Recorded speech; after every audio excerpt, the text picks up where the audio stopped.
माझ्यासोबत आहेत अभिजित बिचुकले, माफ करा डॉक्टर अभिजित बिचुकले, कारण नुकतीच त्यांना ही उपाधी मिळाली आहे. तुम्ही पाहू शकता पोशाख आहे, कॅप आहे, त्यांच्या हातात डॉक्टरेटची जी मिळालेली आहे ती डिग्री आहे आणि मॅजिक ऑफ आर्ट युनिव्हर्सिटी यांच्यातर्फे अभिजित बिचुकले यांना ही डिग्री देण्यात आली आहे. तर ही डिग्री नेमकी कशासाठी देण्यात आली आहे हे आपण त्यांनाच विचारूयात. बिचुकले, तुमचं लोकमत मध्ये स्वागत आहे. काय सांगाल, काल परवापर्यंत अभिजित बिचुकले असणारे आज डॉक्टर अभिजित बिचुकले झाले? लोकांनी, युनिव्हर्सिटीनी, लोक आपल्याकडे जे पाहतात, तुम्ही माझ्याकडे जेव्हा पाहता तेव्हा लोकमत हा ब्रँड सुद्धा मोठा आहे आणि तुम्ही माझ्याकडे येणं ही फार मोठी गोष्ट असते. तुम्ही जे काही सहकार्य करता नेहमी मला मीडियात, माझी मतं, माझे विजन्स, तुमचे विजन वगैरे आम्ही अनेकदा पाहिले, संपूर्ण महाराष्ट्रानं ऐकले. आज विषय फक्त असाच आहे की डॉक्टर अभिजित बिचुकले कसे झाले, हाच विषय आहे. आपण जे आतापर्यंत बोलत आलो त्याची यांनी दखल घेतली.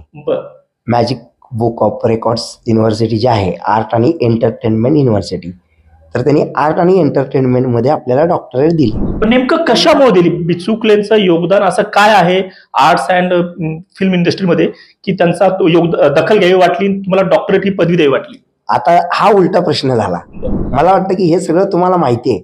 बिग बॉस मध्ये माझ्याबरोबर 20-20, 25-25 लोक होती. ठसा उमटवला कोणी? रियालिटी शो मध्ये जाऊन माणसांच्या लाडकं होणं, तिथं भांडणं करणं, तिथं कुठलंही काम न करणं, म्हणजे आपण आपल्याला काय पाहिजे त्याच गोष्टी करतो, दुसऱ्याचं ऐकत नाही, हा ठामपणा, ही निष्ठा स्वतःबद्दलची, माझ्याबद्दलची, त्या गोष्टी लोकांना दिसत होत्या. कविता संग्रह लिहिणं हे 23 मे 1996 सालापासून चालू आहे. म्हणजे बिग बॉस मुळे मी राज्याला किंवा देशाला माहिती झालो. ओके, सलमानच्या माझ्या वादानं तर मी काय काय जिंकलं हे तुम्हाला माहिती आहे. परंतु साताऱ्यामध्ये गेली 20 वर्ष सातारकर मला प्रेमाने तिसरे राजे म्हणतात. हे इतक्या लहान वयात मी कमवलं होतं. तर लाडानं, प्रेमानं तिसरे राजे असल्याने आम्ही राजासारखेच जगत गेलो आणि आज युनिव्हर्सिटीच्या माध्यमातून पहिली डॉक्टरेट मिळाली. नक्कीच मला वाटतं अजून येणाऱ्या काळामध्ये अनेक युनिव्हर्सिटीज देतील. आता दुसरी गोष्ट की कष्ट हे कष्ट असतं. अच्छा, नाही, माझा एक छोटा प्रश्न होता आहे. मॅजिक ऑफ आर्ट युनिव्हर्सिटी, कदाचित माझं थोडंसं ज्ञान कमी असेल, परंतु मी अशी काही युनिव्हर्सिटी पहिल्यांदाच पाहतोय किंवा ऐकतोय. मग हे तुम्ही त्यांना जाऊन विचारा.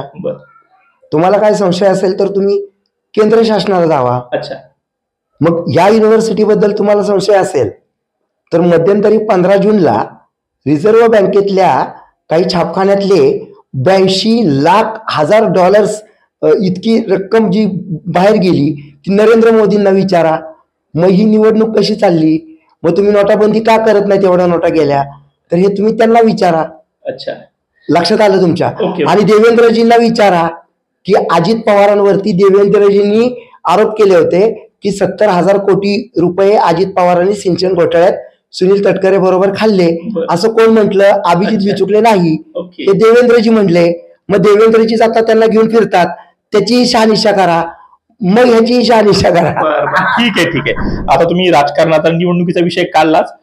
आम्हाला अशी माहिती मिळाली की तुम्ही याच्या आधी अनेकदा निवडणूक लढवली, तुमचा विजय झाला नाही ती गोष्ट वेगळी, मात्र आता पुन्हा लोकसभेच्या निवडणूक रिंगणात उतरण्याच्या तयारीत आहात तुम्ही.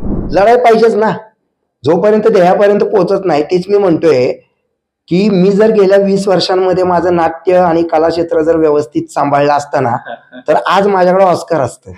पण 20 वर्ष मी समाजासाठी लढतोय.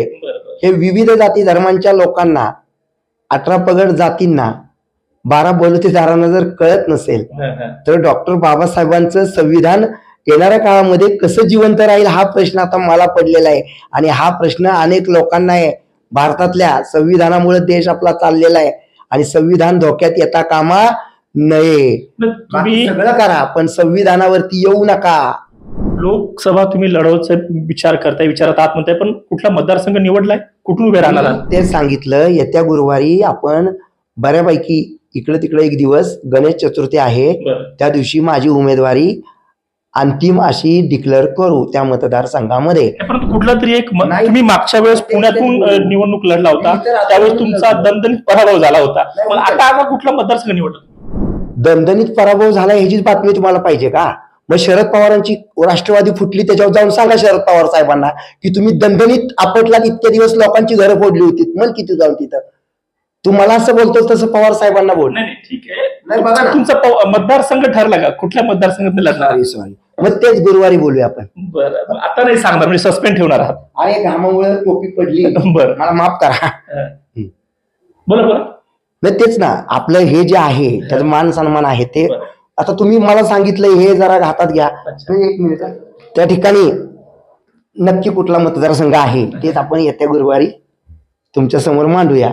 तुम्हाला चहाला बोलवतो आणि त्या ठिकाणी माझे मनसुबे मांडतो, लोकांशी गप्पा मारतो आणि तिथनं पुढे तिकडं निघून जातो. म्हणजे इथं मी तुम्हाला आता पुण्यात भेटणार नाही.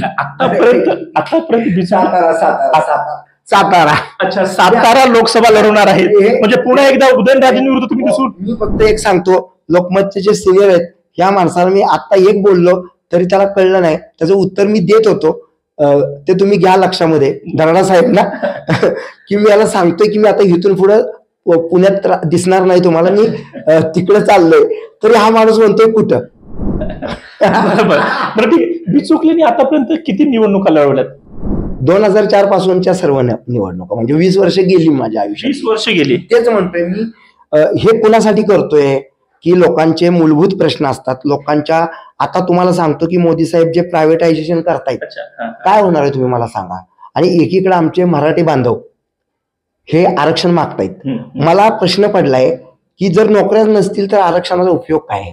सरकारी नोकऱ्या बंद होत आहेत, सरकारी रेल्वे बंद होत आहेत, सरकारी एरोप्लेन्स बंद होत आहेत. फक्त अडाणी कुटुंबाला सांभाळायचं चाललंय, त्याच्यामध्ये सुद्धा आता अंबानींना मागं टाकण्यात पटाईत झालेत गौतम अडाणी, असं मला वाटतंय. म्हणजे बघा ना तुम्ही, धीरूभाईंनी सुरू केलेलं एक हजारो रुपयांचं ट्रस्ट त्यांच्या कष्टानं मोठं झालं, पण आता मोदी साहेब आल्यानंतर अडाणी अंबानींना खायला लागले. आता त्यांच्या दोघांमध्ये सुद्धा चुरस लागलेले.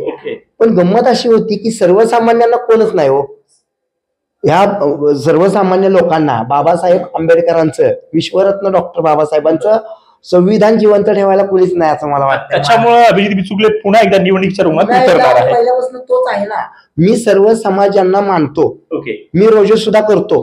आज तुमच्या माध्यमातून या पावन महिन्यामध्ये मुस्लिम समाजाच्या त्यांना आपण शुभेच्छा देऊयात रमजानच्या. बरं ठीक आहे, तर हे होते अभिजित बिचुकले. खरं तर आजपासून ते डॉक्टर अभिजित बिचुकले असं झाले. आणि दुसरी बातमी म्हणजे पुन्हा ते लोकसभेच्या निवडणुकीच्या रिंगणात उतरणार आहेत आणि सातारा हा लोकसभा मतदारसंघ देखील त्यांनी निवडलाय. पुण्याहून किरण शिंदे, लोकमत.com.